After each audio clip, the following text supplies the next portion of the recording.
Hey Rebel Rouser, I'm Alan Voivod and this is Star Wars 7x7, your daily dose of Star Wars joy.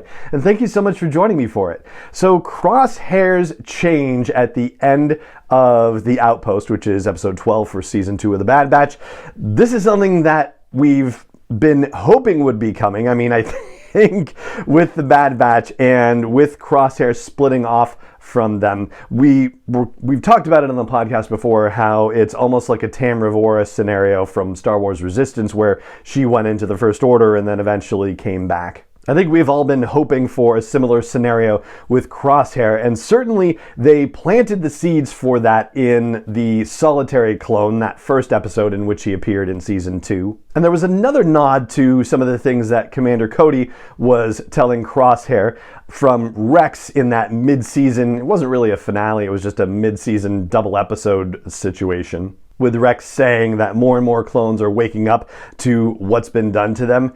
And we get to see another ground level piece of that with The Outpost. And it starts out with almost a throwaway little scene, basically, that's developing in the background of what happens before the mission starts, with Crosshair sitting by that Imperial ship, or standing by yes, I should say, and Captain Bragg, the Imperial officer, walking by with a couple of clone officers. The clone officers are saying that they've been forcibly decommissioned. What are they supposed to do now?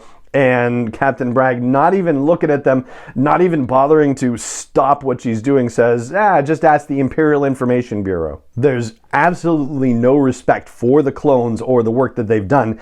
And if you look at it from the perspective of, say, a Captain Bragg, for example, just somebody who is a military officer in this new empire, you would have to imagine that there's a scenario where, she and other, officers and people like her should respect the clones. I mean, the clones were advertised by Palpatine as having defeated the Jedi when the Jedi tried to overthrow him in the Senate. The clones were the ones who were fighting against the Confederacy of Independent Systems and won the Clone War. But when we talk about the Empire, it's pretty well documented that there is a history of xenophobia and misogyny that is just baked into that situation. And you would imagine that clones would also fall into that because they're not, pure-born humans, as it were. But I think back to Rex talking to Ahsoka before Order 66 was triggered after the events of the Siege of Mandalore, and how he says a lot of clones feel really conflicted about the war, that they wouldn't have existed without it in the first place. I don't know. There's every reason that the Imperial military could have looked at the clones more favorably, and yet they didn't. And it's like Palpatine's rise allowed for their worst impulses to come out and be validated. Kind of parallels to our own world, I guess, are available to you if you want them. But speaking of Palpatine, this episode quietly, subtly showcases Palpatine's genius in another particularly unique way. We find out from Mayday in this episode that his squad of clones has been guarding this supply depot for more than a year. That means that they were guarding it during the Clone Wars, and that means that stormtrooper armor had been manufactured at some point during the Clone Wars. Now, for simplicity's sake, let's say that Palpatine had the designs for the clone trooper armor and could just say to someone, hey, these are the clone trooper designs. I want something new. We're going to have stormtroopers eventually. So, use that, riff off it, and make something new. So that would have to happen in secret. It would, in theory, have to be tested.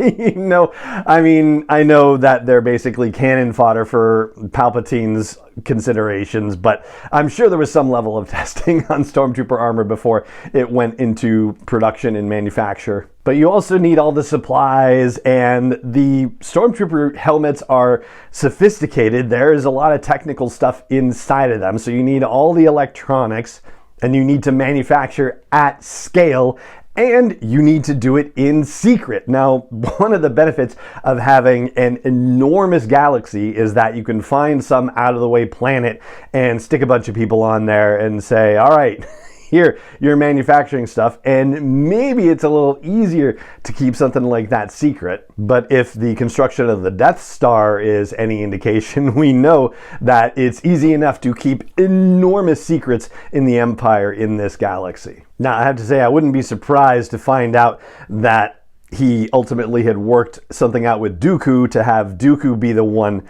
to manufacture this stormtrooper armor under the auspices of the Confederacy of Independent Systems, because that would give Palpatine any plausible deniability if it was ever discovered. And also, Dooku was instrumental in getting the whole clone operation underway. But we know the clone operation was like a decade in the making, and to be able to manufacture stormtrooper armor at scale, that also had to have multiple years of time going, especially if they had one supply depot with a bunch of this armor. You would imagine that this wasn't the only one. So yes, Palpatine may have been an evil Sith Lord, but he was also an evil logistical genius as well. And that's what I've got for you on our deep dive into the Bad Batch related to episode 12, The Outpost from season 2, and that's going to do it for this episode of the podcast.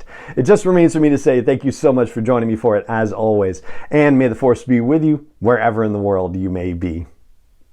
7x7 is not endorsed or sponsored yet by Lucasfilm Limited, Disney, or 20th Century Fox, and is intended for entertainment and information purposes only. Star Wars, the Star Wars logo, all names and pictures of Star Wars characters, vehicles, and any other Star Wars related items are registered trademarks and/or copyrights of Lucasfilm Limited, or their respective trademark and copyright holders. May the Force be with them. All original content is copyright 2021 by Star Wars 7x7. We hope you love it.